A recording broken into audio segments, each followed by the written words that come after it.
Hello there, everybody, and welcome back to the Real Bros Podcast. My name is Logan Thomas, and with me, as always, is my most excellent co host. Caden Green. And together we are The Real Bros. And Caden, what are we talking about today? I don't know. It's your movie. You're right, it is my movie. It's just, I don't know why, it just seems so fluid to just throw it to you all the time. I don't know. I don't know. The movie, it was a real cyclone of emotions. A real whirlwind Oh, of Lord. events. You can almost say it's a natural disaster at the box office. I don't know. Which it wasn't, but I was gonna say. The movie we're talking about is Twister. I was gonna say if we weren't subtle enough there, I mean, and this is Twister from 1996. Yes. Not Twisters. Twister, Singular. starring Bill Paxton and Helen Hunt, and a bunch of other people we don't really know. And I will say this: I will have input here and there, but I did not get a lot of notes down for this episode because I was genuinely more interested in watching the movie than writing down every 3 minutes. Because this was a first time view Yes. for you, because you seen Twisters first. Yes. Because we went and seen that in theaters last year. Yes. And you loved it. I did. And then, I tried to set up multiple times for us to watch Twister a couple times. And it just never happened. And I was like, well, I'll make him watch it with this series. I was going to say, there was 2 or 3 other movies that were really fighting for this spot. And I feel like my want to watch this movie with you just catapulted it. It's okay, that's it on the list. Sorry, Back to the Future. Which was very close to being on this list. Which, honestly, I'm glad you didn't put it on the list. No offense to Back to the Future. I'm not a big fan of the movie. Really? Yeah. Why is that? I'm not sure. It just doesn't appeal to me. Interesting. Well, sadly to say, we will probably be covering it at some point. I'm hoping that time will change your thoughts on it, because I'm very serious. It was this close to being on the list. So, all right, Caden, want to take us through your quick review? Sure. So our main character is Joe Hardy, right? Harding. My apologies. You're fine. So at a young age, Joe Harding had a very traumatic incident involving a Category 5 tornado, which ended up taking the life of her father. It is from this traumatic experience that she is determined to design an early warning weather system for tornadoes. And from there, it's just her, a bunch of other people, and her ex-husband. The divorce is in the process. Yes. Going from county to county, following these tornadoes to try and get an invention to work. That's pretty much the movie. Yeah. I mean, granted, this movie is 100 times simpler than what Twisters was. And correct me if I'm wrong. I think only 3 people go on vacation. Yes. Okay. Turns out this is the new thing to finally get rid of James A. Janice, the vacation counter. No. Shut up. Shut up. We are not doing that. We're coming for your job, bro. No, we're not. So, yeah, only 3 people. I guess the movie didn't have enough budget to put more. Sorry, we ran out of money to kill people. I apologize. Send them on vacation. Yeah. There you go. Yeah, it's just sorry the yearly annual budget wasn't there. Only 3 people that were top employees were able to get the vacation. Sorry, maybe next year. Maybe. All right, is that all you got? Yeah. was that pretty much every note you wrote right there? About half of it. Well, you know it was sincere then, everybody. Yeah. The only other thing from that first half of notes is they had a dog in the flashback. Mhm. The dog was safe. And that made me happy. uh, for a moment there, I couldn't remember if the dog makes her, and I was like, oh man, if this dog dies, this is gonna ruin this movie for him. Oh yeah. I'm a big dog lover. Uh, I'm a big animal lover in general, but I lean more towards dogs. mm. But before you get into production, I feel like we do this every time. If you haven't seen it, go see it. It's a very good movie. Yes, this I would consider this a classic. It's very you can very much tell it's like of that 90s Spielberg esque kind of movie. You know what I mean? Yeah. Like you could sit back to back and watch Jurassic Park and then this, and it kind of feels the same. Yeah.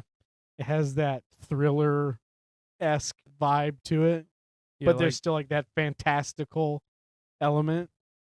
So yeah, yeah. if you like Spielberg movies, you're gonna love this movie.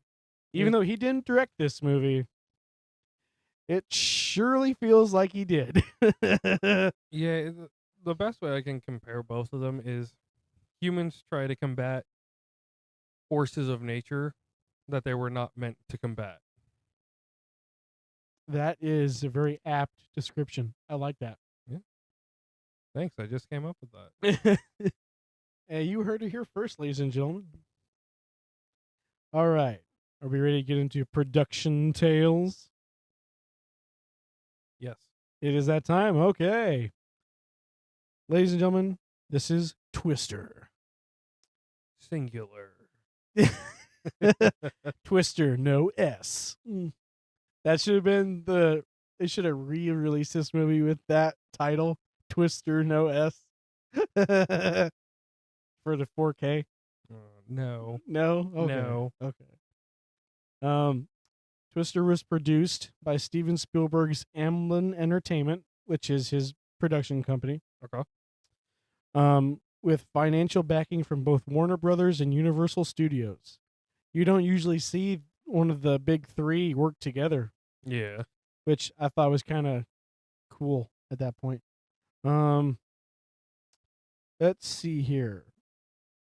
Originally, the pitch was not a script for this movie. It was a proof of concept. It was a clip they compiled with digital effects from Industrial Light and Magic. Okay. They pretty much went up to the office and was like, "Let me play you this little video here," and it was just a computer generated tornado picking up a truck, Okay. and they were pretty much like, That's amazing. I want a movie now. I mean, pretty much. Because I mean, yeah, this came out in 1996, so that would be very impressive. This would have been right when ILM is like really cracking down the doors on CGI. Because 3 years prior, we had Jurassic Park. Yep. Jurassic Park is the thing that broke that dam loose.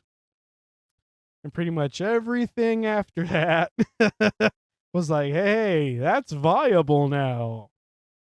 Well, I would just like to point out that from Jurassic Park to Twister, the CGI is definitely a lot better. Well, yeah. I mean, you're able to take something that is highly realistic, and that there is, because as it says right here that when ILM was doing this the CGI, they worked with the National Center of the National Weather Service Okay. to help create those images and make it super realistic. Yeah. And I mean, that kind of helps when you have an outside source giving you a hand. Oh, absolutely. And like at some point or another, we've all seen a twister, tornado, Mhm. something like that. Whereas Jurassic Park, none of us have seen a dinosaur alive. Right. And then like in the last 10 years since then, like we've had so many people like, dude, they wouldn't have looked like that. They would have had feathers. Yeah, that ain't no kidding. It's like, yeah, maybe, but that's not as cool. That's not what the frog DNA. The frog DNA wouldn't have made the feathers, dude. Um, Steven Spielberg himself wanted to direct this movie. Okay. James Cameron, John Badham, Tim Burton, and Robert Zemeckis were all in the running to direct too. Okay. Could you imagine Tim Burton making this movie? You do this every time Tim Burton's brought up. Okay. When you have somebody that is a specific filmmaker, I cannot see him making this movie. No. it'd just be a bunch of emos Yes. just chasing tornadoes like, life doesn't matter anymore. Yeah. I must chase this tornado. Everything would be saturations of gray and light gray. And all the vehicles would be like extreme German expressionistic vehicles. Yeah. And of And, course, it'd probably be starring Johnny Depp. Of course. That's like, don't get me wrong, he makes good movies, but that's like the only thing he has going for him. He has one style. Tim Burton movies. Yeah. And that, granted, that's why they're their own category, but I Yeah. just, We don't need Tim Burton's Twister. no. They were all in talks to helm the film before Jean de Bont signed on after leaving the 90s Godzilla film. Okay. Which we will probably never talk about on this Maybe. Maybe not. You like that movie? The 90s Godzilla movie. I don't think I've seen it. What was it called? Godzilla. That was the one with like he looked like a T-Rex. Oh, the one in New York? Yeah. Yeah, no, we will never cover that one. That's what I was like. Is he like starting to represent for Godzilla 1990 something? No. We are talking about, I was thinking more Zilla is what it's called. We will probably discuss Showa, Heisei era. Oh yeah, I'm sure we can definitely like take an entire season. I wouldn't say we break down every single film, but like maybe an No, episode, definitely not, because there's like 58 movies. maybe like an episode where we like discuss the specific era. Yeah. Maybe that'd be like a little quad set of episodes or something. Maybe season 4, maybe not. We never know. Maybe season 7. Ugh. Stick around, find out. Oh yeah. We're just as intrigued as you are. Anyway, back to Twister. No S. That needs to be on a t-shirt. Twister, no S. That would be Twitter. Twitter. You still put an S. Twitter. Twitter. There you Oh no, not Twitter, go. which is now X. Sorry. What? No, it's not. DeBont was invited by Spielberg after the success of his directorial debut of Speed. That's the Keanu Reeves movie where he's on the bus, Cassandra Bullock, and if they go under a certain mile per hour, the bus explodes. Oh, that's where that concept came from. Never seen the movie, but I've seen bits and pieces. I know Carly wanted me to see it because like she loves Keanu Reeves. I mostly love him in Bill and Ted and John Wick. That's pretty much it. see, I've never seen that movie. That might have to be one I end up checking out. Maybe we'll see how it goes.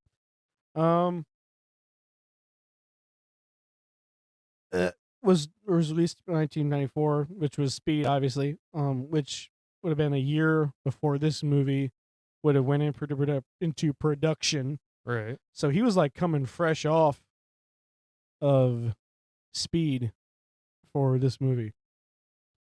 Following a long career as a director of photography, and he described the project as a grim fairy tale where the monster comes out of dark clouds. I didn't really pick up on that. No. I think it's more because I just understand like the more science of it. Yeah. I could see him going that route if it wasn't a scientific film. Right. Maybe, I mean, it could still potentially be a storm chaser film at that point, but it definitely wouldn't be to the level of what it was. Right. Michael Crichton and his wife and co-author Anne Marie Martin, who wrote Jurassic Park, Okay. were paid $2.5 million to write a Ooh. screenplay. Oh. Oh. And that's another reason why you get Jurassic Parky vibes. That's a lot of money Just that's a little bit of money. just for a screenplay. Crichton said the two bases for the script were a PBS documentary about storm chasers Okay. and the plot of a romantic comedy called His Girl Friday.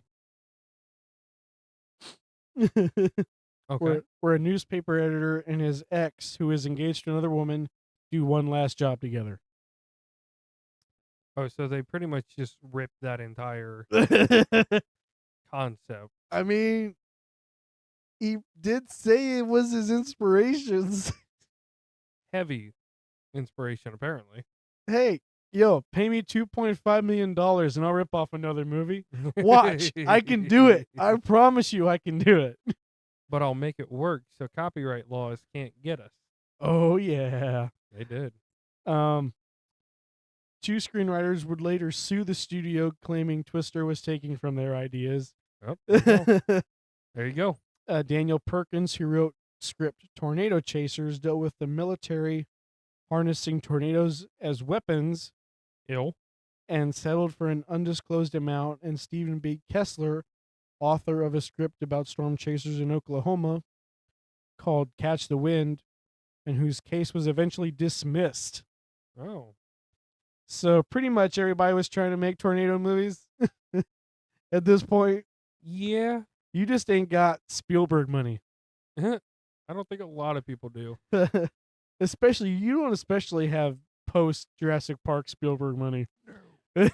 No. Um, What? I might be wrong, but weren't tornadoes around a lot then? that I'm Or- not entirely sure of.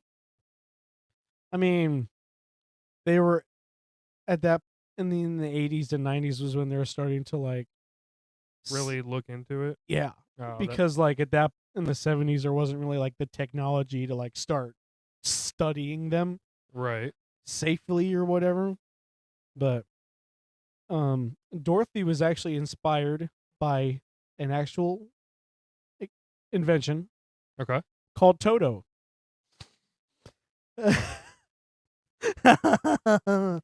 Little on the nose with that one. An instrument barrel-shaped device used to research tornadoes in the 1980s. DeBont pushed to make the dialogue very energized to reflect the excitement experienced by storm chasers, adding that the dialogue gets very stilted very quickly. If it's not moving forward and energized in the same pattern as the action. While encouraging the cast to improvise their lines, he also attempted to reduce the amount of establishing scenes and exposition. Did you get that vibe?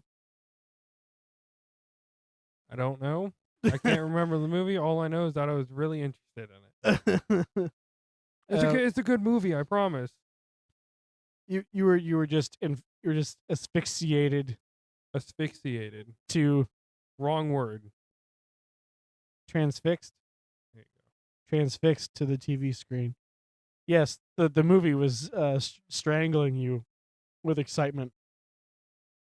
Sure. Helen Hunt was DeBont's first choice to play Joe Harding, and while the studio was reluctant because of her lack of big movie roles, he insisted, considering her a good actress who would deliver the physical demands for the role. And I think she did a good job on that. I think she did a great job too. Bill Harding was originally offered to Tom Hanks. I would have hated that. Mm-hmm. It's always the big names that you always hear in these kind of, oh, I want this guy. Too bad they want $40 million.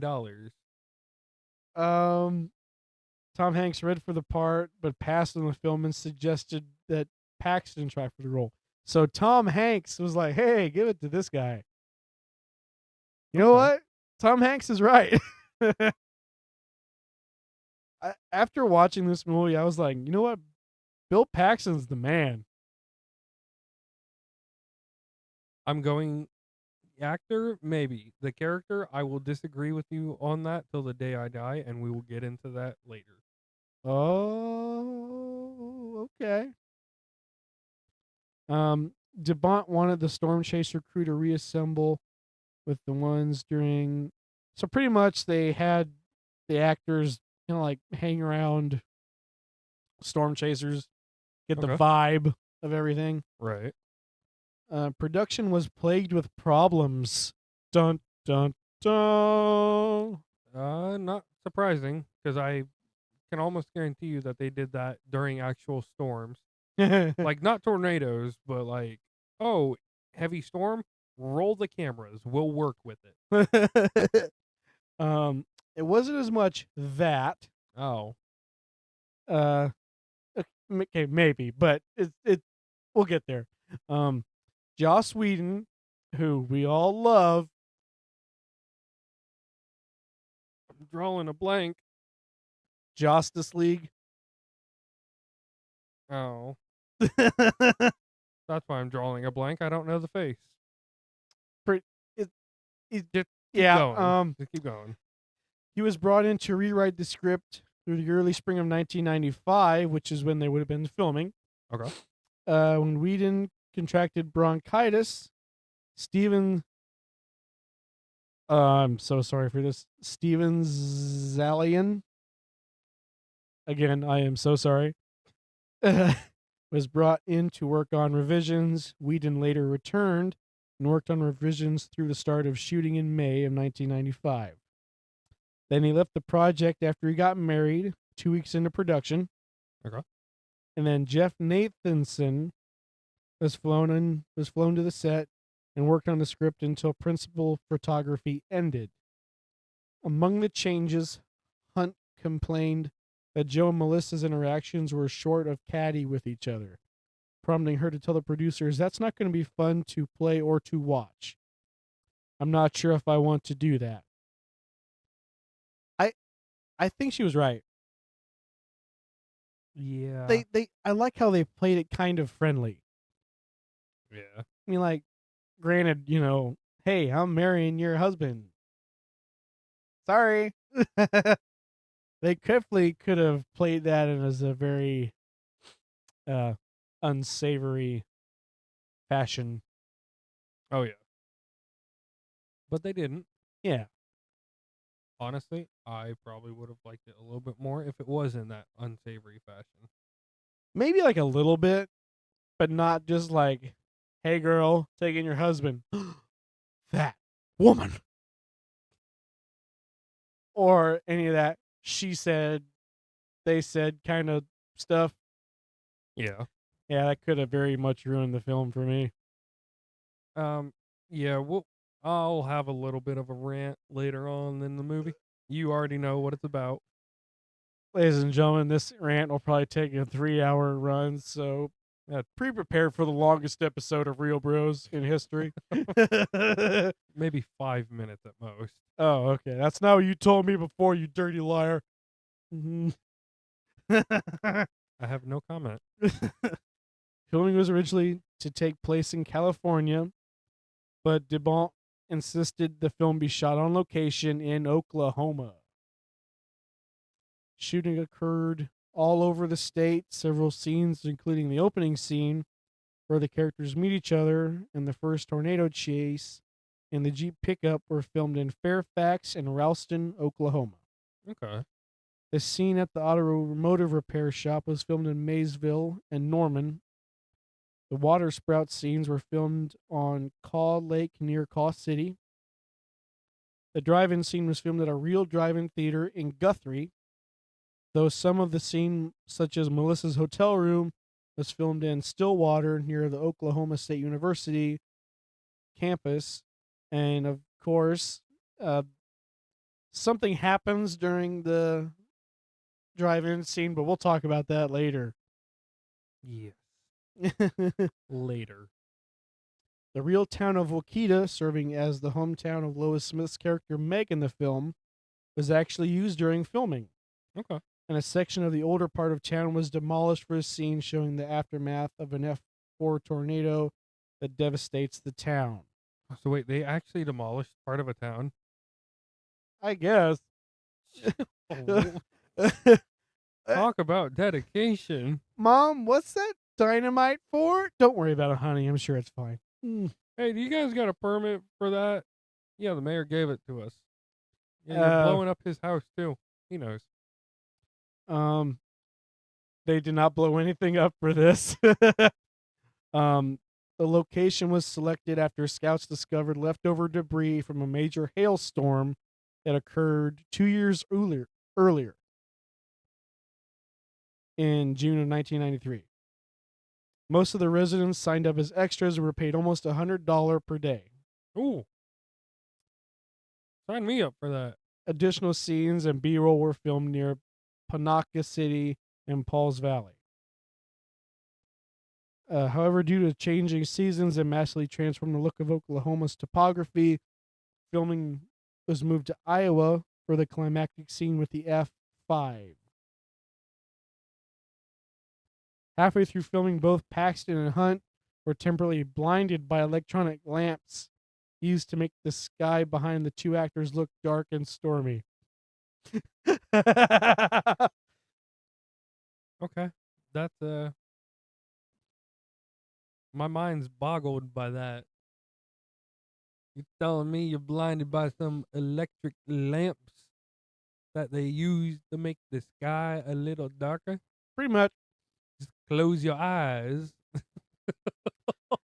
Pretty much.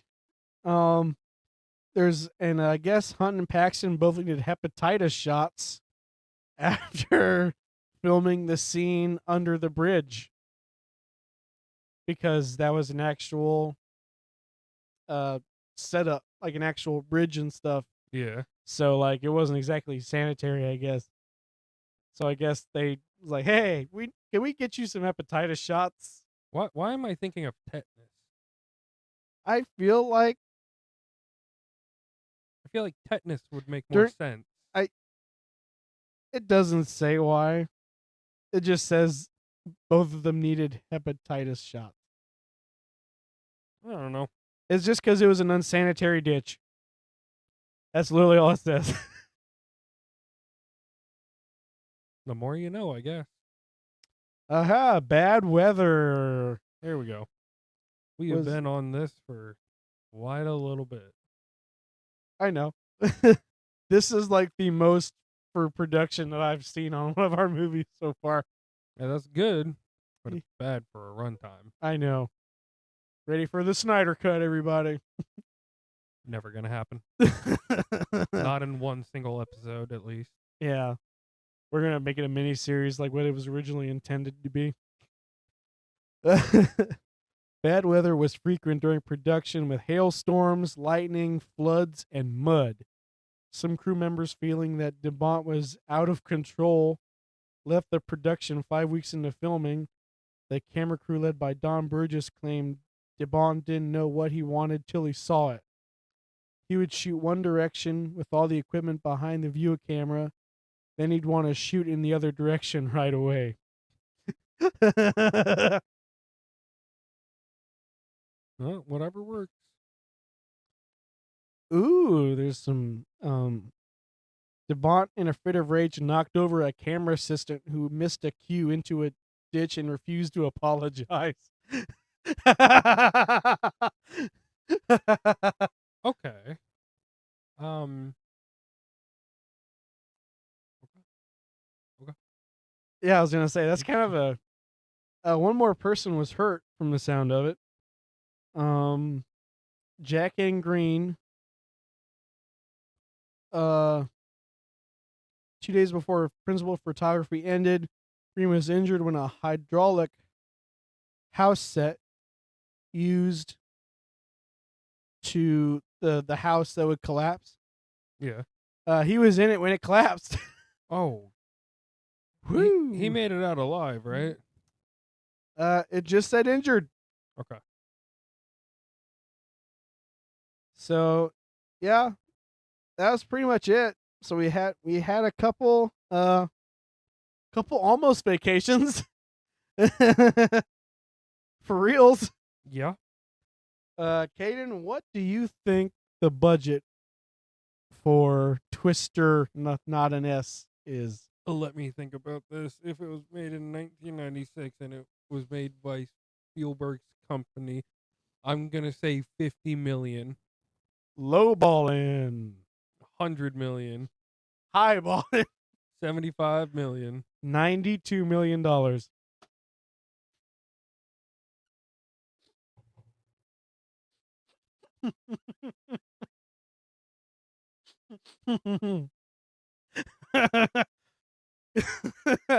People really love Twister. Oh Clearly.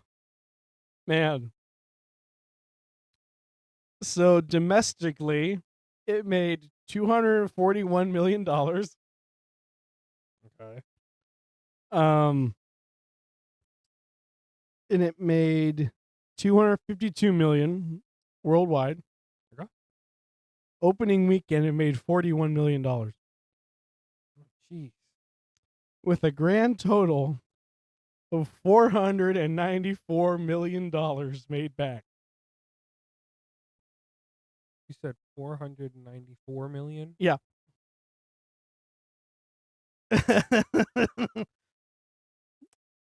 You gotta love that Spielberg money, man. Like I Makes said, post Jurassic Park Spielberg money, man. makes the world go round. It does. It unbelievably does. All right, Caden. Anything you want to add before we get into our spoilery review? Any? Is there Mm, anything you want to add at all?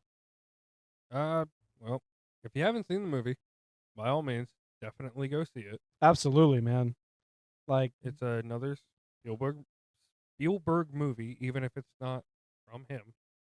and that can almost be a topic of discussion in its own. No, we're, we're not doing topic bros. we're not doing that today, ladies and gentlemen. Um, please go see this movie. I would you say this would be bad if somebody has a fear of tornadoes?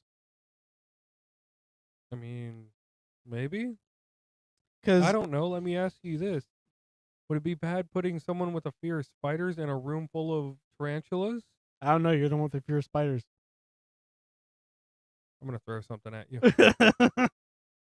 I was just wondering because I thought mom and dad would like this movie, but mom has an irrational fear of tornadoes, and she like just refused to watch it. And I was like, well, maybe this is a little much for somebody like that, but I mean, you got to think everybody has a fear of something, yeah, and that fear depends on their past and what happened. right. I have a fear of bees just because I hate the dang things. They're just unnatural. I'm cool with bees. Hate wasps. Cool with bees. Anything with a stinger, no thanks. All right, That's part of the reason I hate spiders. They have two of them, as full of venom, yeah, deadly venom. unless you get like superpowers from one of them potentially, you know. Side note: this is completely unrelated to the movie. I found this out a couple weeks ago. Apparently, in Australia, the world's deadliest spider resides there. Of course, it does. It's Australia. Yeah. But I saw like a little YouTube reel, and this guy was talking about it. He's like, "Yeah, scientists found an even deadlier spider, about 3 times the size of the last record holder. It's about the size of my hand. Okay. Take a random wild guess at what scientists called this spider. Uh, the man spider. Big boy. What? Big boy. That's There was a name before it, but the part that was emphasized was big boy. so you're telling me the world's deadliest spider. It's called Big Boy. And I might be entirely wrong on that, but it sounds true because it's from Australia. Australia is like a nightmare come true. I know the accent is the nightmare come true, Yeah, maybe for you.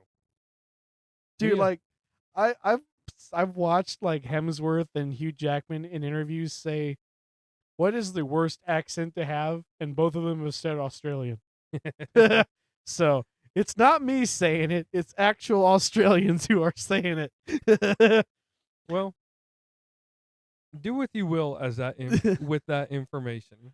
That uh, the potentially deadliest spider in the world is named Big Boy. man, and I wanted to try a big boy sandwich. Now I don't. So There you go. great, you've ruined that for me. You're welcome. All All right, back to Twister with no S, No spiders. no spiders. Thank God. All right, take it No, away. that'll be next week in arachnids from below the Earth's crust or something. No. That'll be the one season where we do nothing but B movies, and it's just spider monster movies. No. Well, that was our show, ladies and gentlemen. All right, back to Twister without an S. Yes. Okay, so we see Joe as what age would you say she is? 5 or 6. 5 or 6.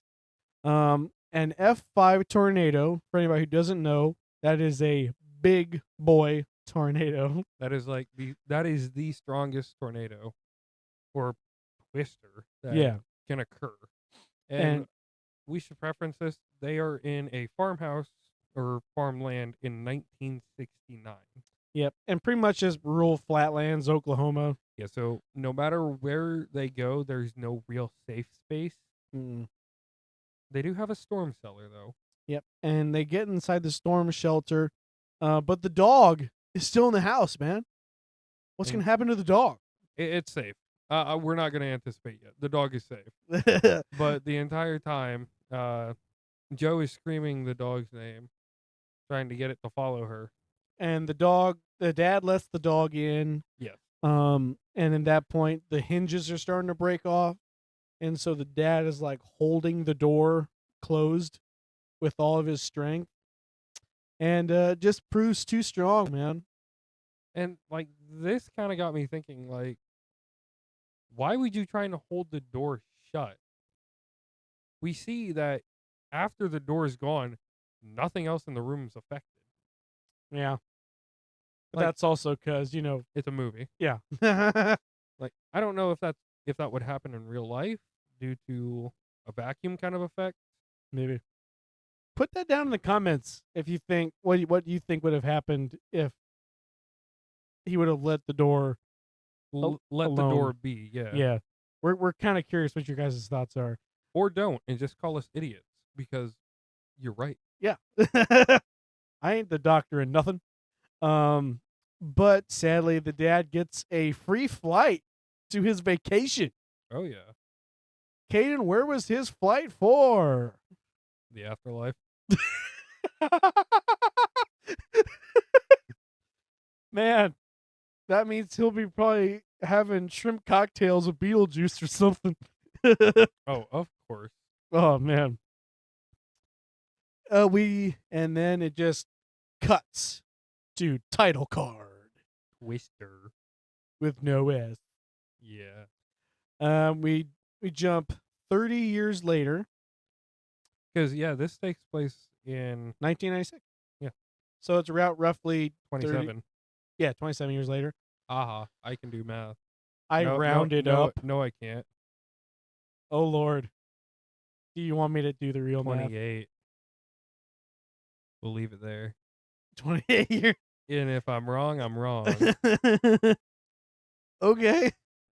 Oh gosh, we're getting out the calculator, ladies and gentlemen. I'm not doing that. Oh. Yeah, don't Okay. don't worry about what I'm doing. Okay. Sorry. We meet Bill Harding Uh-huh. and Melissa, short of a last name. I called her Harding as Harding to be. yeah, pretty much. they are driving to meet Joe for her to sign her divorce papers because Bill is gotten a. Were you right? It was 27. Oh, you're right the first time. I know. How does that make you feel? Disappointed that I questioned myself. Anyways, we see Bill and Melissa. They are driving to meet Joe. Because Bill has gotten a new job. He's going to be a weatherman. A news reporter weatherman. And pretty much he's moved on from that life that he had with Joe Of storm chasing. of storm chasing. Which we did not mention. For shame. I'm sorry. I'm sorry. I feel like the first half an hour we talked about this episode and like storm chasing was mentioned every 15 minutes. But you never know. You know, it's nice to give clarification. That's okay. I apologize. So Joe is an official storm chaser. Yes. Bill used to be a storm chaser with her. They Yes. got married. Bill is now trying to file for divorce. Because he's got a new woman in his life. He's got a new pickup truck. He's got a new job that pays better than chasing tornadoes. Which don't hardly pay at all. Yes. Which kind of intrigues me how they have all the technology they have. They have grants. Oh, yeah. Their research goes to the I don't know if they mentioned a university or not. I think they did. But they did say that the grant money was starting to run out. And so like they kind of needed this last chase to like be the big one. Pretty much. Be the good one. And so they meet up and everything. We introduced to their crew. We did not write down any of their names. It's a bunch of nicknames. The one name I remember is like Rusty or Dusty. It's Dusty. There's like Preacher. And those are like the only ones I can remember. But there's like 6 or 7 people. Yeah. And they all, believe it or not, all of them play important roles for this storm chasing group. Oh yeah, they definitely play on the realism of storm chasing in this movie. Because let's see, you got Joe, who's the lead of the group, pretty much. You got somebody who's in charge of the like technology for who like radar and all that other stuff. And then, you got a driver for that person because that itself is its own vehicle. You got another vehicle for maps because GPS can't tell you where a tornado is going to go. And this was 1996. Yes. You got a driver for that person. I'm not entirely sure what the Preacher does. Preacher. He was the guy that was like really crazy looking. Not Dusty, who drove the bus. The guy who just like drove by himself.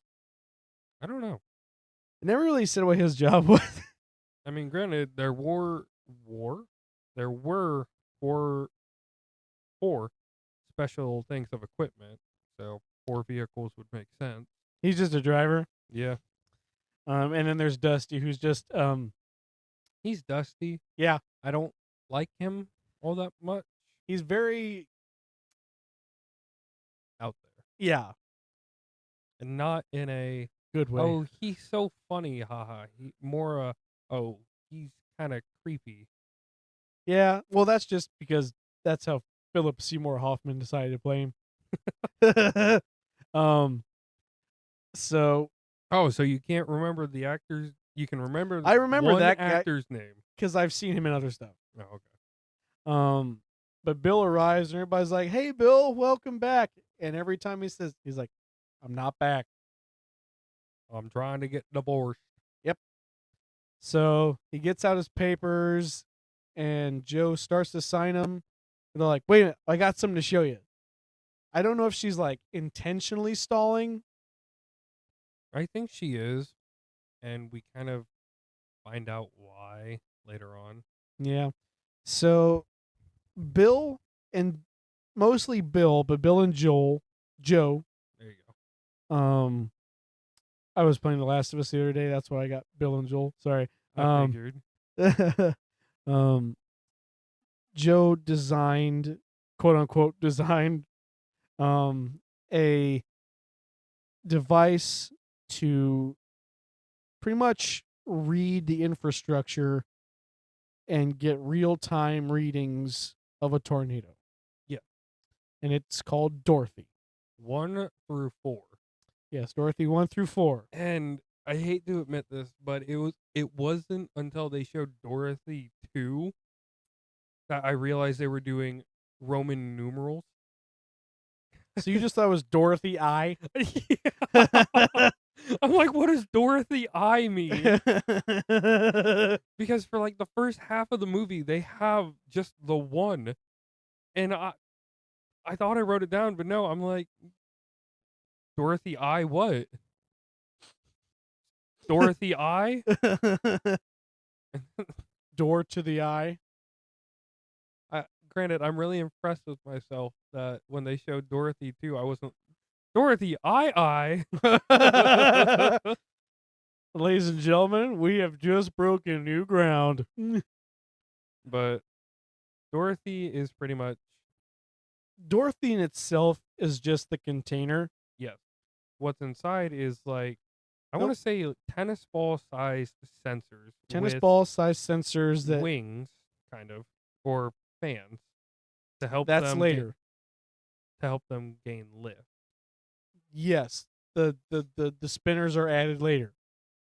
But yeah, they're just little sensors that connect to the I don't want to call it a supercomputer in their van, but it's a computer that will take the readings and everything. Yeah.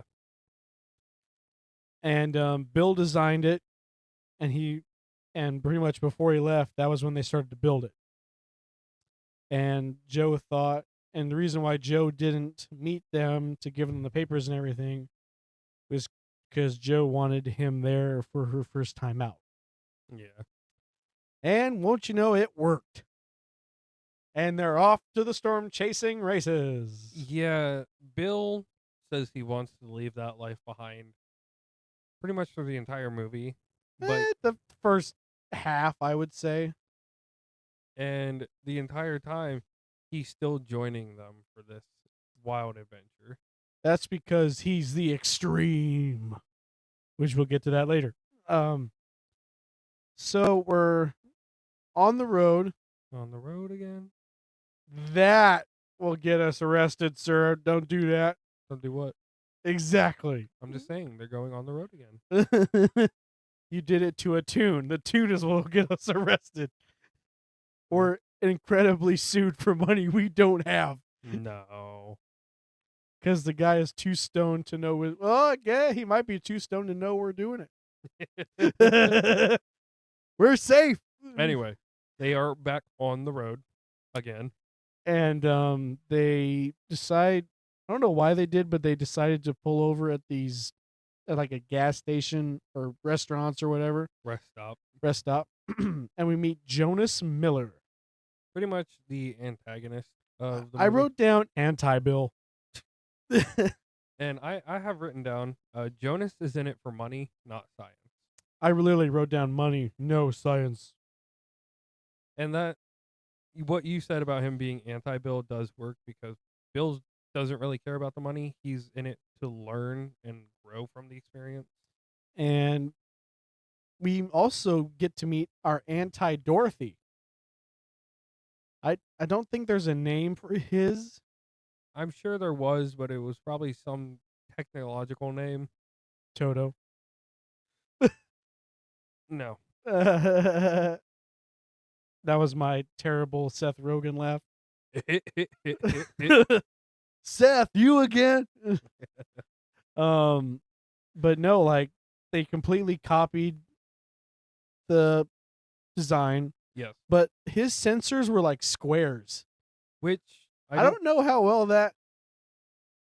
What made it funny for me is that the sensors were square, like cubes, Yeah. in a cylinder that they were meant to fly up into the air with no drag resistance. How is that supposed to work? I was gonna say you picked the most non-aerodynamic shape.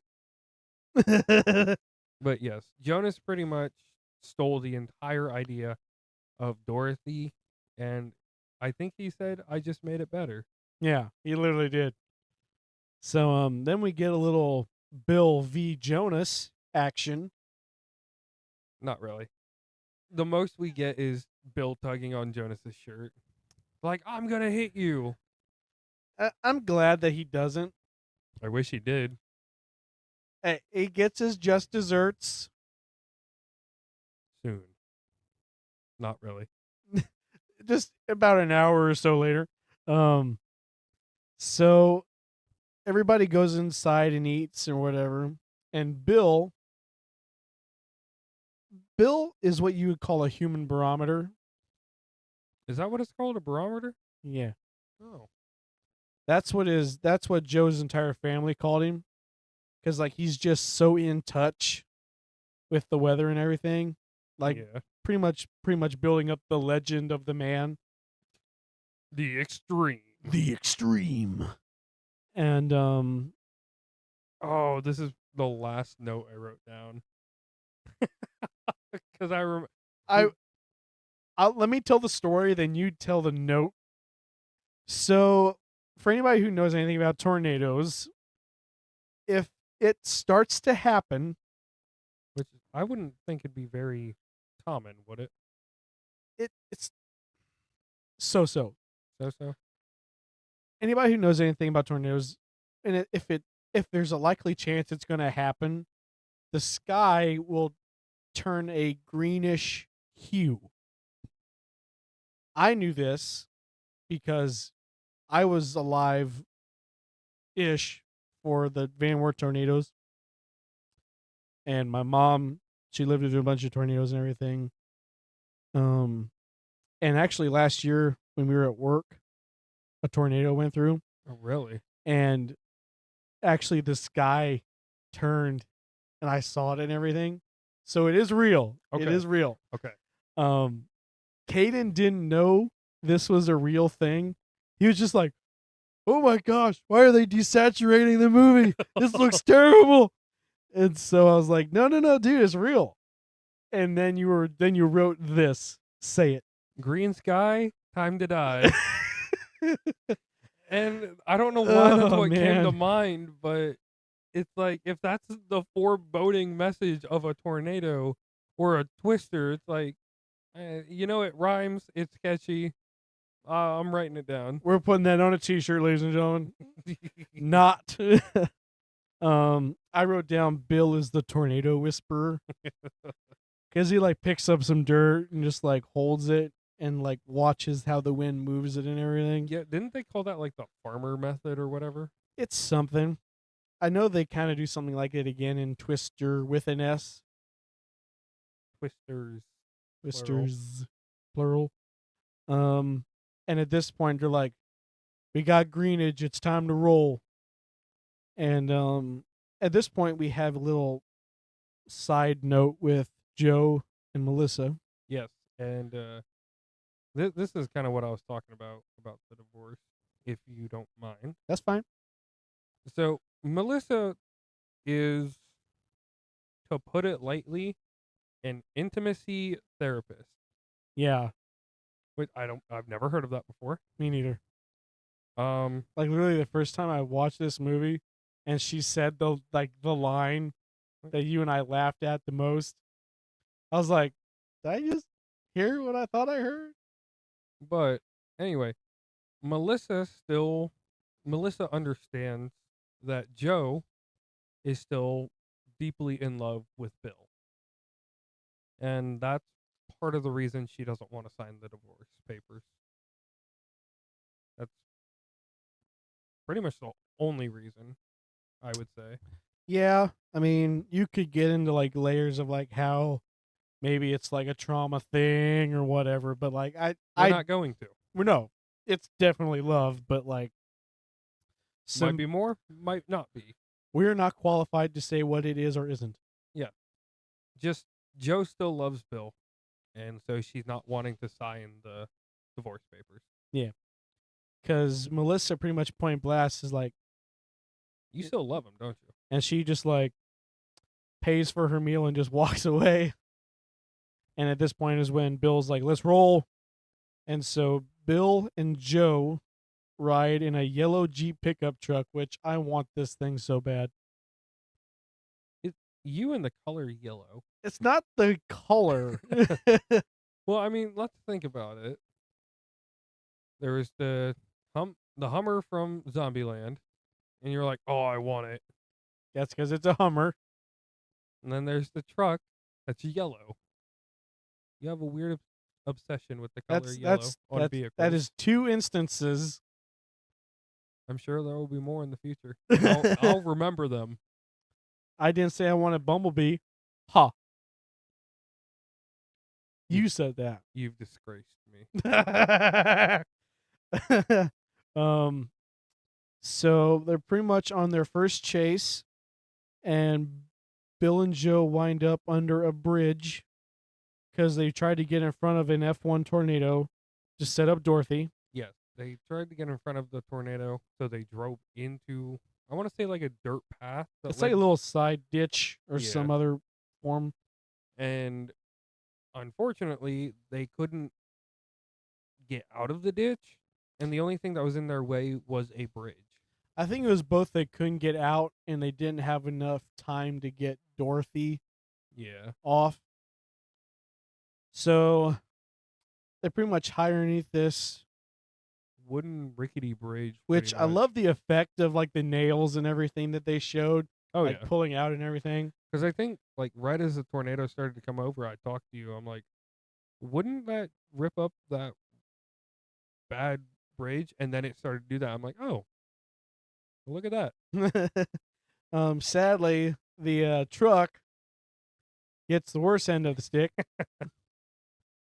It goes bye bye, and it almost crushes Melissa to death. Which we forgot to mention. She's driving Bill's red truck, Yes, and she is behind every other vehicle. yes, and this sequence is when the line happens. So she works from her phone, and so she pretty much picks up a phone, and she's like, "No, he does not love you for just your penis." And I was like, "What? Did they just say that in this movie?" That they did. They did, and that's when you're like, "Okay, she's a therapist of some kind." And then as soon as like she's still on the phone, and then the Jeep just drops in front of her, and she just like throws her phone. She tries not to hit it, and she does a very good job. She does a very good job, and she's like completely traumatized. I mean, as one would be. Of course. And so at this point, Jonas and all of his people just like ignore them and just drive all by all of them. Yeah, something else we forgot to mention. It was kind of a race between the two groups. Yeah. If it wasn't implied, we're sorry. We're doing that a lot this episode. We're forgetting kind of important parts. We're very, very scatterbrained. We apologize. Yeah. Anywho, Joe pretty much goads Bill into using his new truck for Dorothy too. Yeah. So, and I mentioned this because in the beginning, his truck has like a cap on it, and as soon as we get Dorothy, the cap is gone. Oh, I didn't notice that. Yeah, I was like, did they just like ditch his cap off in the middle of the road somewhere? Most likely, yes. Wouldn't surprise me. It's a nice truck too, though. Yeah, it's a '90s Ram, kind of like what Dad has one of those. Yeah. So Plenty of leg room. oh yeah. Not much happens in this. The thing about this movie is there's like a lot of dialogue, but then there's just like events. Yeah. And the dialogue is highly forgettable in some sections of the film. Which is why I really don't remember a lot of it. Yeah. Like I remember events of the movie. I don't remember like, well, she said this and this was important character development for this person. No. I remember events. I don't remember order, but I know the next thing that happens, and correct me if I'm wrong. They go see Joe's. No. No, I'm not. All right. Well, We have something fun before we get there. Pool party. Yes. Not um, quite. kind of ish. So Joe, Bill, and Melissa are all in one vehicle now. Yes, and Bill is taking the reins on his truck, pedal to the metal, if I remember correctly. It's just because Joe keeps like, Can't this thing go any faster? she's like, you lost your edge. Pretty much like, where's the extreme, man? Pretty much just irking him on. And he falls for it And every time. every time. And he's going, I would say 90 miles. Yeah. And it's starting to like pour rain. And he ends up on a bridge. A very fun looking bridge. Yes. And we get twins. Yeah. And they're pretty much going back and forth. And we get a cow, man. What was it? They're still chasing that F1. No, this is another one. Oh. Well, forget I said that. Actually, the thing about this movie is I think with each encounter they go up one. Because I think this was an F2 that just split apart. Okay. And so the funny thing about this scene is Melissa's on the phone again. And then Joe is like, well, we got cows. And Melissa's like, we have to go. We have cows. And I really like this scene because it's just mesmerizing to look at. It's Yeah. like the two tornadoes that split apart from each other start doing like a DNA strand motion. Kind of. And then off in the distance, there's like a third one. Yeah. Just sitting by its lonesome. And so you and I grew up playing the Deadpool game. Yes. Remember in the level where there's like a tornado around like a tower? Yes. And the cow? Yep. This is where the cow comes from. And as soon as I saw it, I was like, I know that reference now. I don't want to believe that. I want to believe that it all started with the Wizard of Oz. I mean, sure. But this is more fun. Yeah. Because this cow is funnier. Ish, I guess. But anyway, they're driving on the bridge and they stop. I want to say about on the middle of it. Yeah, and they like pushes them back and forth or whatever. Yeah, the two tornadoes start cycling around the truck, which in turn starts rotating it all the way around. Yeah. And I find it funny that the truck's fine. But the truck's fine, and before that, the tornadoes were just moving. Like they weren't stopping for anything; they were moving, and then all of a sudden they're just spinning. Yeah. There's only so much movie magic can do. Yep. And at this point, the guys are all like, "Hey, we're pretty close to Akita. Can we go see Aunt Meg? Because they know they'll get free steak and eggs." Yeah. And this is where they see. Now, is it Joe's mom? Joe's aunt. Okay.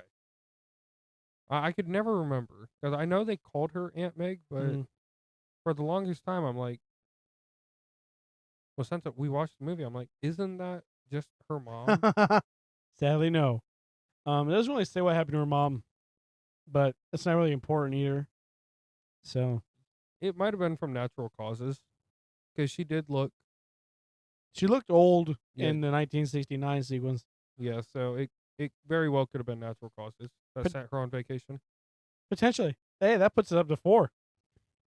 But we're not counting that. Unconfirmed vacation. We're not counting that. Anyway, the entire gang goes to Aunt Meg, and I don't know where she gets her food from, but she's got enough to feed 9 additional people, I would say. Yeah, I admit them steak and eggs look good, man. They did. But we also can't forget the mashed potatoes and the homemade gravy, which apparently is its own food group. Oof. Makes me not want to eat the gravy. I mean, as long as it tastes like gravy, rock on. if it's its own food group, that's when I'm getting kind of scared. That's when you do the ratio of like 3 scoops of potatoes to potentially 1.5 scoops of gravy. If it stays in the spoon, when you flip it upside down, don't eat it. Yep. But anyway, Aunt Meg is kind of like the mom of the entire group, Pretty much. and while all this is going on, all the guys are downstairs joking around. Joe's upstairs taking a shower. And this part upset me. I told you about this. She wore a nice watch in the shower, and it wasn't like one of the old clockwork watches. No, it was an electrical watch. It was one of the digital watches. Are you sure? Yes, because it had the square little box. Oh. That upset me so much, and I don't know why. I mean, they do make those watches to be somewhat waterproof. Yeah, but she put it right against the shower head. I don't know. Anyway, I wasn't in charge of the costumes or anything. Sorry. Anyway, enough about watch rants. Watch rants. There we go. Yeah, shut up. But we get the tale of why Bill is the extreme. Do you want to tell this tale, or do you remember this tale? I think I remember it. I might be thinking of a different one. But apparently, Bill, one day, walked out in front of F3, Yeah. F4, completely wasted.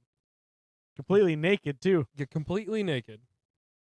And he said something and threw his beer bottle. It was whiskey, and he was like, "Hey, you want a drink?" And he threw the whiskey bottle into the tornado. And the entire time, Bill's like, nope, I wasn't completely naked. I had underwear on. And everybody was like, "Dude, it was naked. Come on." Which, honestly, if I saw that, I'd be like, yeah, that's a little extreme. Extremely stupid, but still extreme. And I love how after that story, Bill was like, "You see, there was an evil Bill, a darker Bill, and I killed him." And he says that while talking to Melissa. And poor Melissa, she looks so uncomfortable. That's just because like Dusty's up in her freaking space the entire movie. And if I haven't said it yet, Melissa is such a good character. I love her character. She is wholesome. Yes. And she is so accepting. Yes. That's why like she is like the perfect almost wife. Yeah. But oh well. We're not there yet. It might still happen, everybody. You never know. It's gonna happen. Let's not sugarcoat it. Yeah. Anyway. She doesn't go on vacation. She No. just goes bye-bye. Anyway. All right. We have another tornado. This time it's an F3. And something I forgot. Aunt Meg has a lot of like wind chimes that she made herself that they use to detect what kind of tornado it is, up to a certain degree, I would say. So you know how like on people's houses they have like those spinning things? Mm-hmm. That's essentially what they are. They're just about 6 feet tall, probably 300 pounds of pure sheet metal. Pretty much.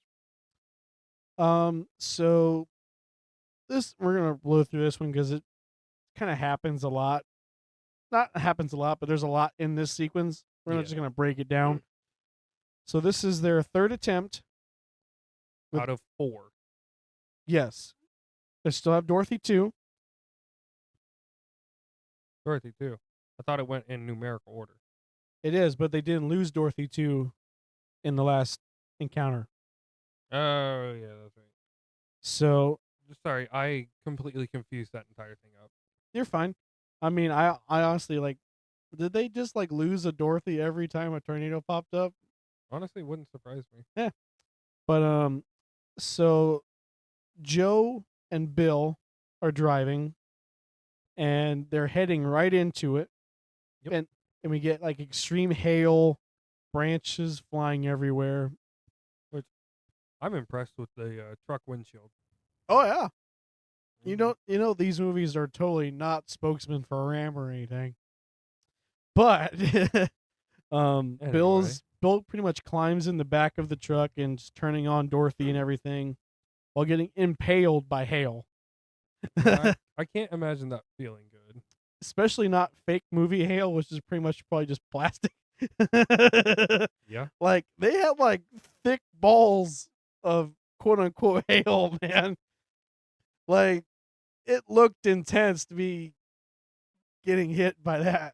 You know what I'm saying? Yeah. um so after pretty much through all this, so what they have to do is they have to turn it on and they have to take it off the back of the truck. And then do they remove the lid or does that just happen? The lid just opens on its own. Okay. So as they're getting ready to do that, a power line gets knocked over. Okay. It dents his truck and knocks Dorothy off. 2.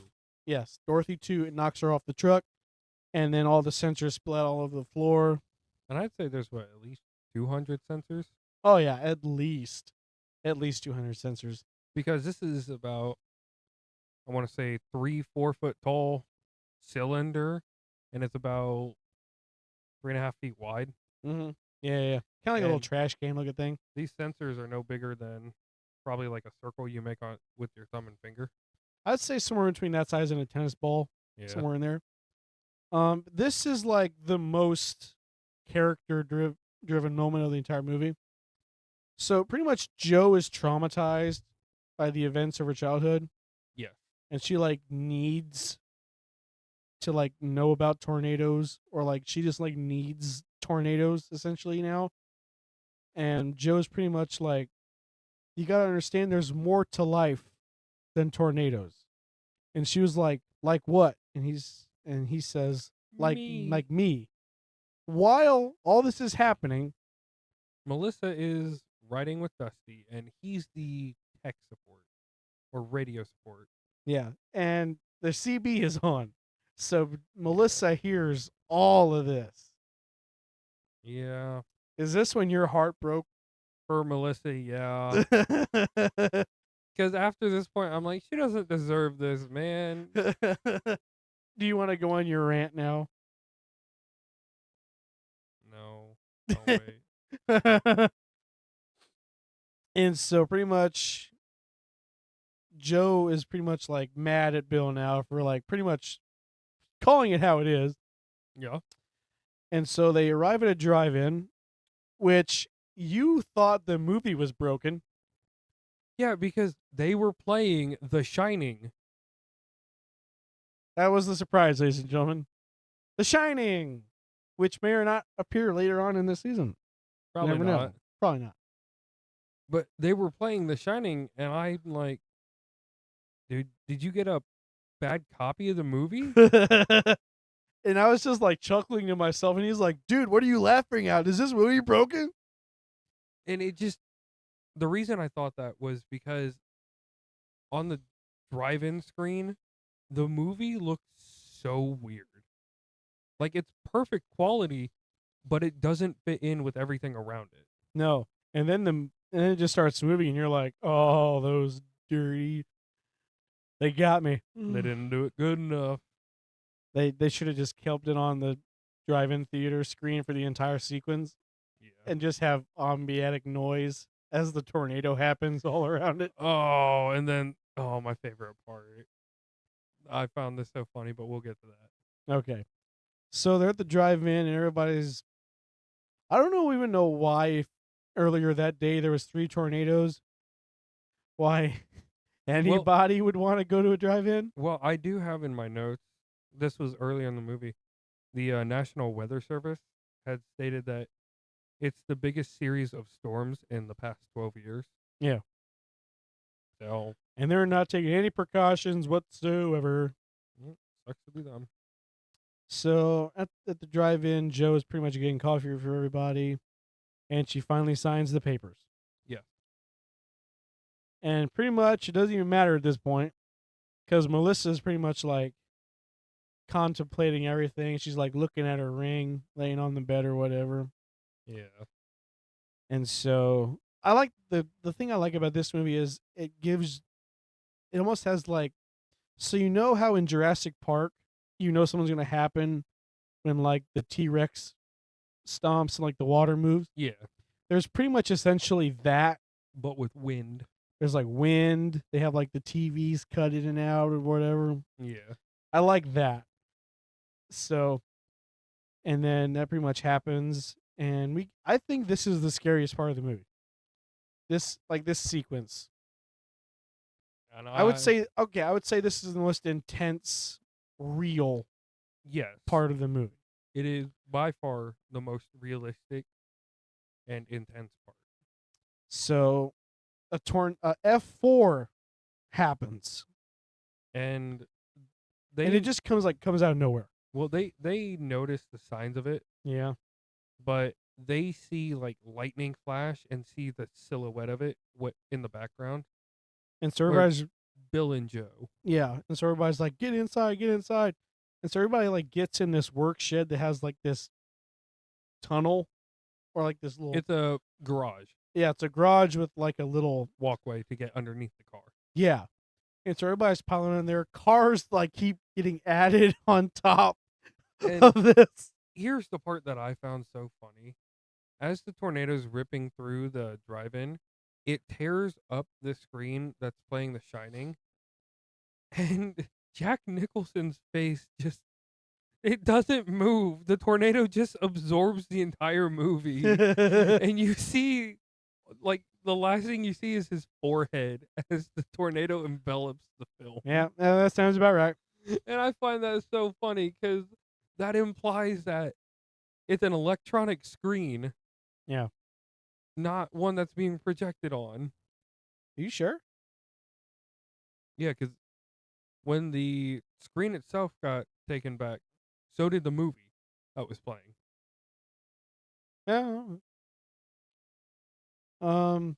And I found that so funny, but it was just so creepy too to see like the last second of it, seeing Jack Nicholson with his like smiling through the door as a tornado consumes it, just there. Yeah. Yeah. And sadly, we get the saddest part of the movie. Melissa leaves Bill Nope, not yet. after this sequence I thought it. because Oh yeah, yeah, yeah. No, you're right. you want to go on your rant now. Yeah, I will. Okay, so Melissa, this entire time has just been So supportive. so supportive, so nice, and so caring about everyone. And she genuinely loves Bill. Yeah. And after what she heard on the radio, she's questioning whether he loves her. And it's like, she doesn't deserve that. She's done nothing wrong this entire movie. She's just been nice. She's been there. She's been supportive. And you want to be like, oh, yeah, no, she doesn't get a happy ending, but she gets to live. It's like, I guess that's good, but she deserves a happy ending. I I definitely think that I think Bill loves her Yeah, but because like he's in a very tough position right now because essentially on one hand, okay he left, right? yes, He got settled up for his new life. yes, Joe pretty much baits him back into the life, yes, and sadly he takes the bait because she's using the thing he dreamt about the most that he created himself yes. as essentially I don't think she like really used it to get back with him, Uh, but like on a subconscious level it was probably there. it was kind of it was trickery. I don't think there was malicious intent, No, not at all. but she definitely knew what she was doing. Yeah. So like And and like that's kind of the reason I'm not a big fan of Joe. yeah, Is just why? like yeah. It's we feel bad for her, but at the same time I definitely feel bad for her. Well, like it also makes it sound like Bill literally like left her like maybe a couple months beforehand. Right. So I don't know if that maybe the marriage was maybe doomed or something. Potentially, if it would have been on, who knows? I don't know. But at least Melissa will not be hurt any further. Thankfully. Yes. But we hear that the tornado that hit the drive-in is headed dead center for Wakita, Yes. which is where Aunt Meg lives. And sadly, it gets her. The tornado ends up passing through the entire town, and the entire team, now missing Melissa, is driving through it, Yeah. and they're seeing all the buildings destroyed, And fires, which I thought was kind of funny. Carly grew up with this movie. And so I asked her and was like, do you think this particular moment, this part right here with the debris and everything, do you think this is what makes this one better than the new one? Because it shows the realism? Whereas Twisters is very much like a heightened. More action packed. Yeah. Twister is very much, it shows. It shows the damage. It shows the physical, emotional, and mental impact it can have on people. And that was when like this hit me. I was like, man, this is real.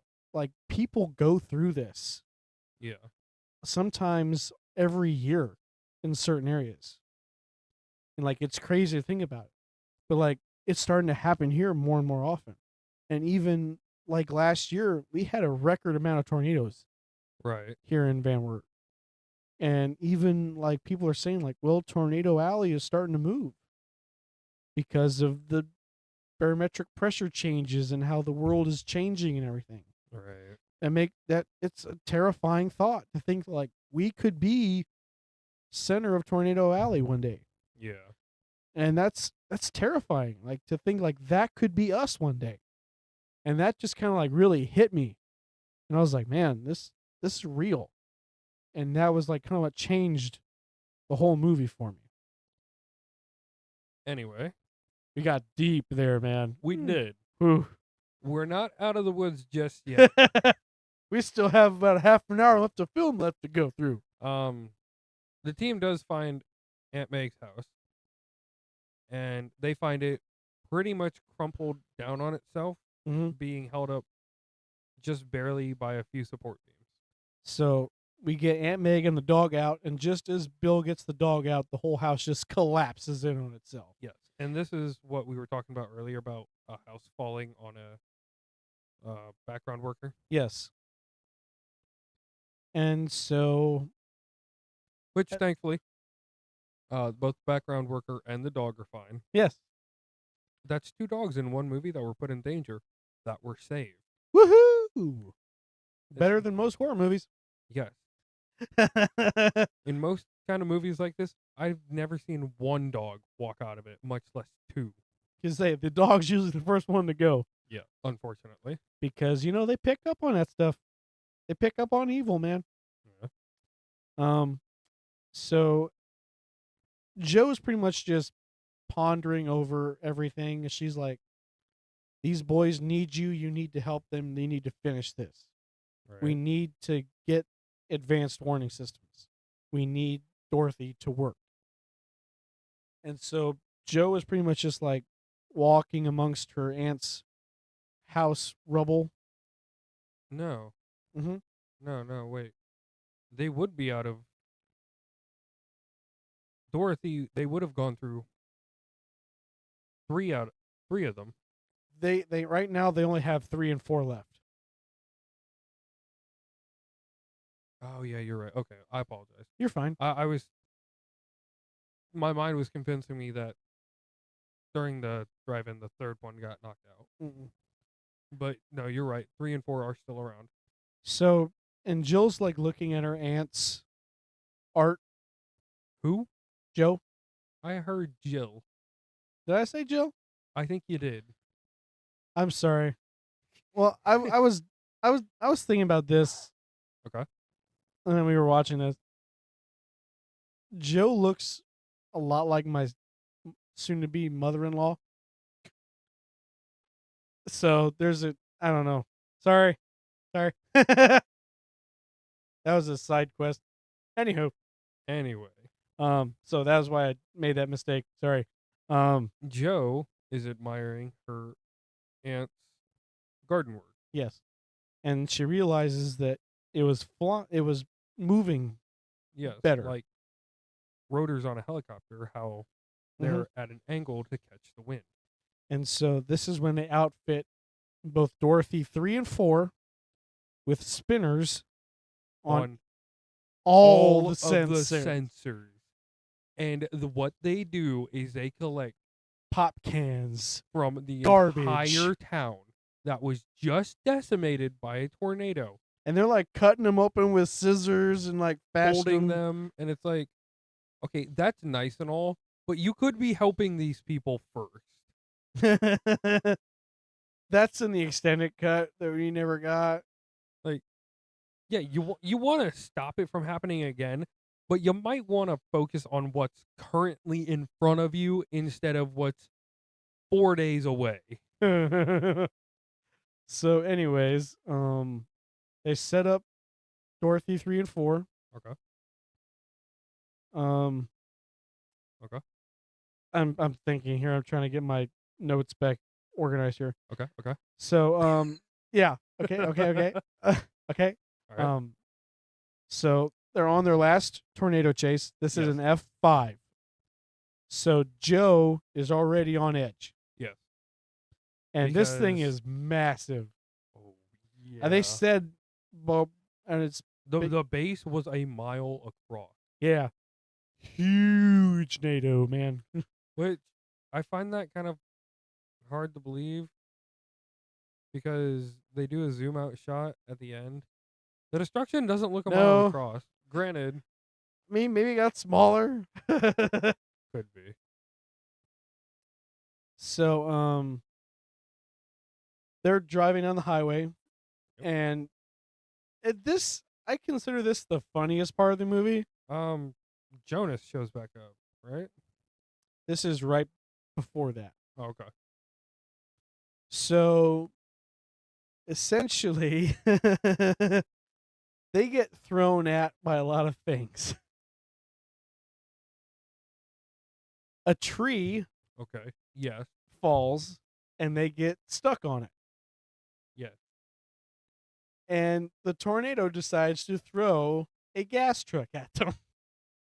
Yes. It explodes. Of course, as it does. And all you hear is Dusty on the CB's like, "Hey, that truck exploded. You guys get to see that?" And they're like, As they're "Yeah, like- we saw it." They're like 10 feet in front of it. Yeah.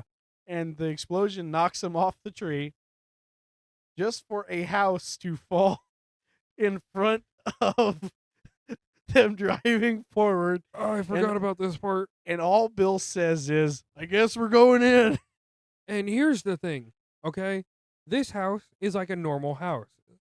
Walls, a base, and then a triangle roof. Mm-hmm. It lands on the triangle roof. No structural damage whatsoever, but as they're driving through it, they're almost driving up the steps.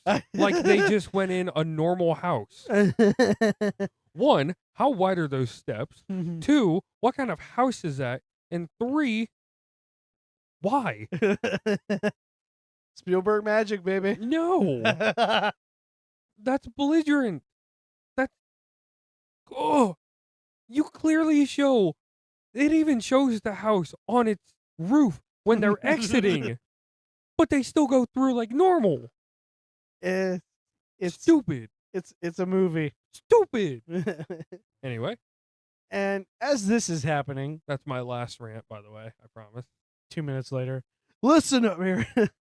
So Jonas shows back up, Okay. and pretty much all of his people are like, "Nah, you can go ahead." They left him Yeah. All because that's left is Jonas and his driver, which this driver is completely innocent.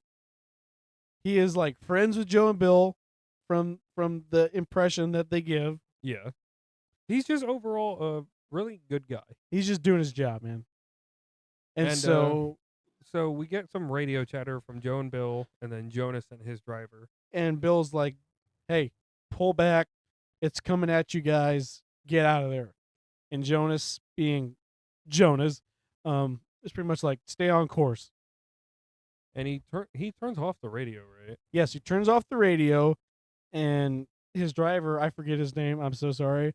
Um, they're like, "Stay on course," and all of a sudden, out of nowhere, an antenna pole comes out of nowhere.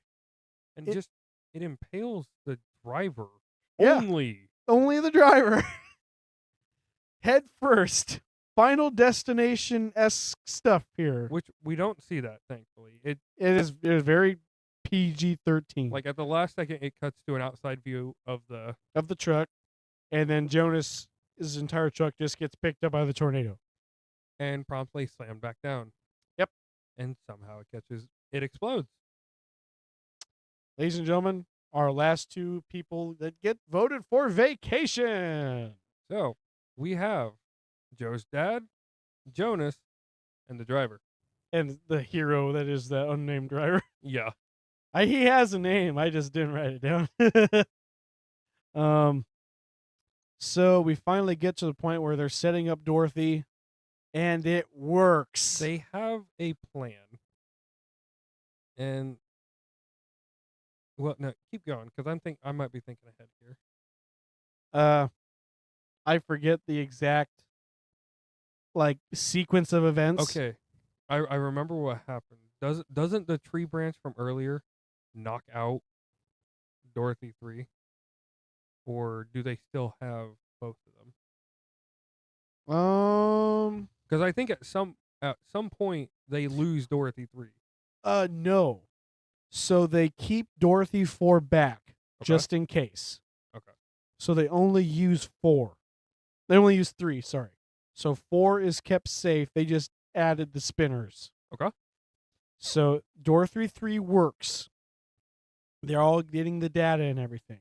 Yep. But Yeah. then I remember, okay. Okay. They essentially suicide bomb a tornado. That's what I was gonna say. And Yeah. they're driving through a They're cornfield. driving through a tall cornfield, and They they have Dorothy 3 set up and everything. and they just dive out of the truck, and they just let the truck drive into the tornado. And it works. Whole truck gets picked up. All the sensors get taken out of Dorothy 3. And then you realize that you got Joe and Bill On foot, like 30 feet away from a F5 tornado. in a cornfield. Yeah. And so they're running for their lives. They find a barn of death. It's sickles, scythe, I plowing equipment. love how Bill's like, "No way." And then Joe's like, "What kind of people live here?" Farmers. And then they find a watershed or something with a water main, Yes. and they wrap themselves up with chains. It was leather belts. Oh, that's right. It was leather belts. Because they loop it around in a tight knot, and Yeah. then they tie it around themselves while keeping a hold with one hand. So it kind of goes around the back, loops over itself, and then they hold onto it from top. Yeah. And I'm thinking, that's whatever works. Enjoy getting sliced in half. Yeah. But- So, as in most Spielbergian movies, you get to see the magic of what you're trying to find. And it was actually cool to see. Joe gets to see the eye of a tornado. And for the longest time, I thought like the middle of a tornado was calm, like nothing was going on. That's a hurricane. Well, I was right about something, It's but just on a bigger scale. It's fine. and I would like to point out that they passed through this tornado, right? It still has all the barn equipment in it. Yeah. And they're not getting hit by anything. No. Not even a tractor, no, This is a Spielberg movie. not even planks of wood, nothing. They're just They're just there. Yeah. But they are getting pulled off the floor. Yeah. And this part was interesting because I might be wrong, but what I think they might have done is they might have either A, took a replica of the water pipe and flipped it upside down and And had just hang them from the ceiling. yeah, and Honestly, probably. or they could have had like wires attached to the actor's feet and then a big fan to blow like their hair and clothes and stuff. Right. But I like the first way more. It just seems funnier. Yeah. And Joe and Bill are back together. Yeah, after all is said and done, the water line breaks at the last second. Yeah. And they kiss in some family's backyard Which they're out there in their yard. with the rest of the group, right? Because the rest of the group catches up with them. Yeah. And it's pretty much essentially a mirror of what Joe happened to Joe, but the dad lived. And that made Joe feel good. Yeah, that's right. Because they also had their own storm bunker, Mm-hmm. but It was a dad, a mom, and a little three girl. kids. And 3 kids, yeah. So No dogs though. no. That's the one dog that probably didn't make it. I'm sure they didn't have one. I'm sure it was. I'm sure it was a horse. Yeah. Yeah, absolutely. They couldn't afford to throw a horse. They could throw a cow. Yeah. And that is Twister with not an S. Yes.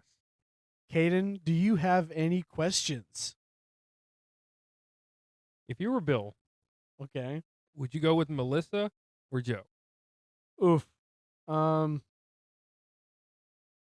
That is a tough question. Are we talking about like in this specific set of circumstances or just in general? Let's just do in general. Melissa, Okay. Now, how about in this specific set of circumstances? Joe, Why? because the manipulation obviously worked and I would be Bill. So Like, you're not Bill, but you're okay. Bill, if that makes sense. I would get my divorce papers. I'd go Melissa all the way. Yeah. You got any questions? If you could ride with any member of the Storm Chaser team, who would it be? I don't know. Probably the preacher. He was playing some pretty good music. Yeah, the classic music. Classical. that Which somehow overlapped with every other member's was song. that was Dusty who was playing the music. Oh. Whatever. Probably the preacher. Do you have any others? Nope. I have one more. Okay. What is your what do you think your ideal storm chasing vehicle would be? Oh. A tank. A tank? A tank. They're heavy. They're not fat. Well, they can be fast, but they're heavy. They're pretty durable. But are they fast enough to catch a tornado? Honestly, does that matter? If you can somehow intercept it, have like a Dorothy on top. But no. just have a launching projectile with the sensors in it. So you just have to shoot the Dorothy shell at the tornado. a tank shotgun full of Dorothy sensors. Yes. But in all actuality, I think they look cool. I don't know how practical they are, but they're kind of like a sleek off-road vehicle. They got headlights on the front and like the bars and then on top. Oh, are you talking about like them things they were like driving around like Venom or whatever? Maybe. Yes. Something like that. They're like off-road cars. Yeah. Cuz I would assume they're fast. Yeah. And I would assume the metal bars would give some support, Right. but I can't imagine they'd be very heavy to keep me on the ground. Yeah. Granted, if I'm chasing a F5, I don't think that's going to matter too much.